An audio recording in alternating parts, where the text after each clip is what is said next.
I used to work the night shift at a distribution warehouse on the edge of town. It wasn't a glamorous job, but it paid well enough, and I liked the quiet. By midnight, the place would empty out. Just me, a few forklifts, and the endless hum of the conveyor belts.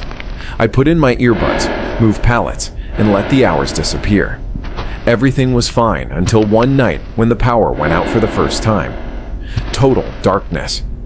The backup lights flickered on a few seconds later, washing the warehouse in a dim orange glow. I grabbed my flashlight and started checking the aisles, just to make sure no one had tripped or dropped something. But as I walked down the far end of the storage racks, I heard something that made me stop. A slow, dragging sound, like heavy boots scraping along the concrete floor. I called out, thinking maybe one of the other night workers had come in early. No answer. The sound stopped. I stood there for a while, listening, flashlight trembling slightly in my hand. Then from behind one of the tall racks, I heard a whisper, soft, almost like my name. I spun around and aimed the flashlight toward the sound. Nothing, just stacks of sealed boxes. I forced a laugh, told myself it was just my imagination. But when I turned back toward my station, I froze. There, in the reflection of the glass office window, was the outline of someone standing just a few feet behind me. When I turned, they were gone. I told my supervisor the next morning, but he just shrugged it off. You've been working too many nights, he said.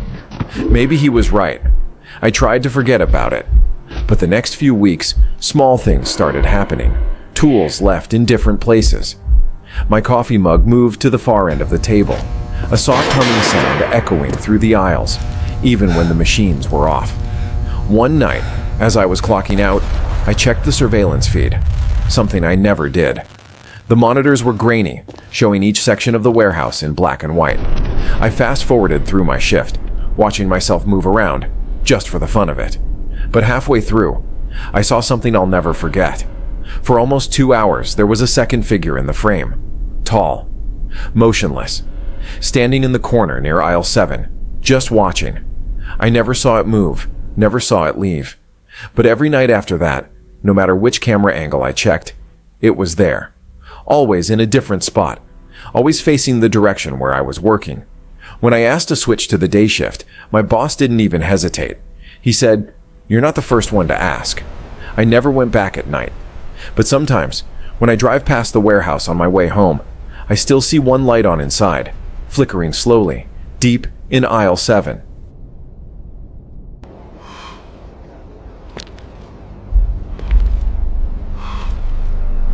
I'd been at my office job for 3 years when the new intern started. His name was Adam, fresh out of college, polite, a little awkward. The kind of person who still called everyone sir or ma'am. He sat in the cubicle across from mine, and we got along fine. Small talk, coffee breaks, shared complaints about meetings. He seemed eager to learn, if not a bit too curious sometimes.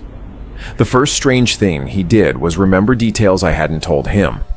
One morning, he asked how my cat was doing. I never mentioned owning a cat, and I certainly hadn't posted about it anywhere. When I asked how he knew, he smiled and said, "You told me yesterday." But I hadn't. Over the next few weeks, it kept happening. He'd reference things I'd done over the weekend, people I'd seen, what I'd eaten for dinner, things I hadn't shared with anyone. I joked that he must have been psychic, but he didn't laugh. He just said, "I pay attention."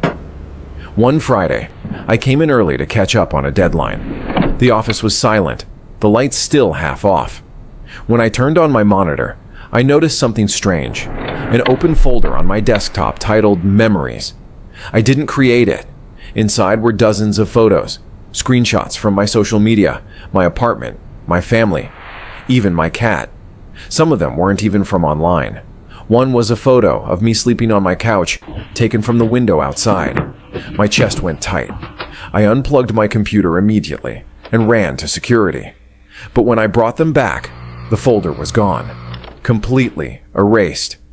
The IT department ran a check and said there was no sign of any intrusion, no external access.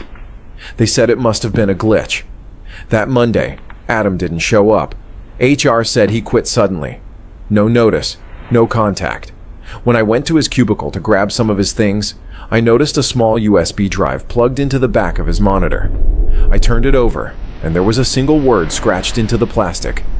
You. I didn't open it. I still have it locked in my desk drawer at home. Some nights, when I sit in my living room with the lights off, I swear I can see a faint red glow, like a tiny LED light, blinking from inside the drawer.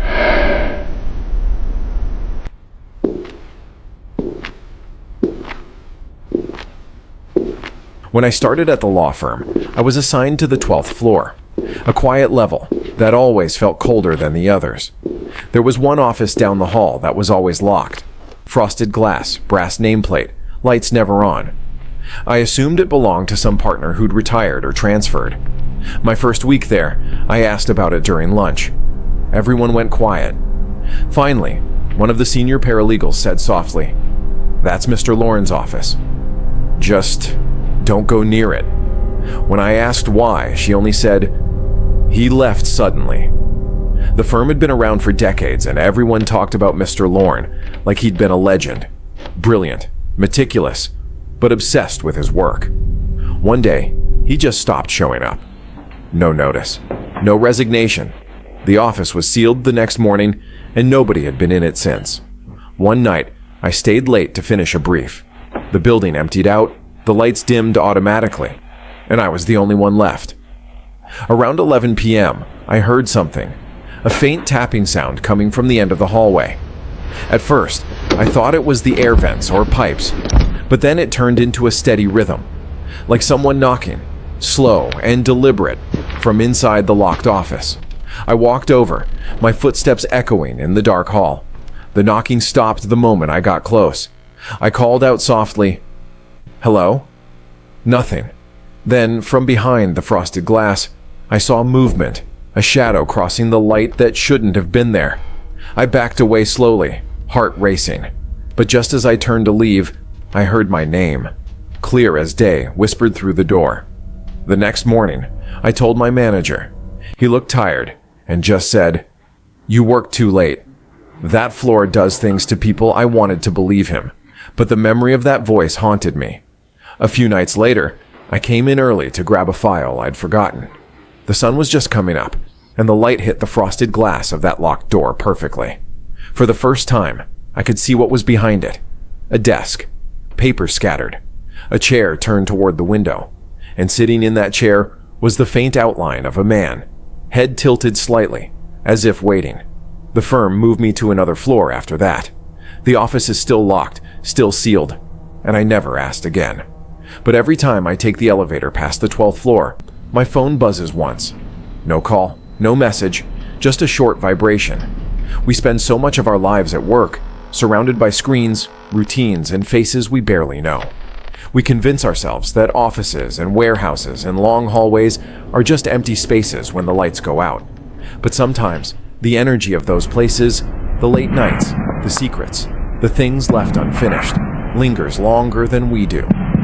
Maybe the real horror of the workplace isn't the deadlines, or the bosses, or the burnout. Maybe it's what stays behind when everyone clocks out, the quiet presence that waits for someone to notice it again, because some offices never really close.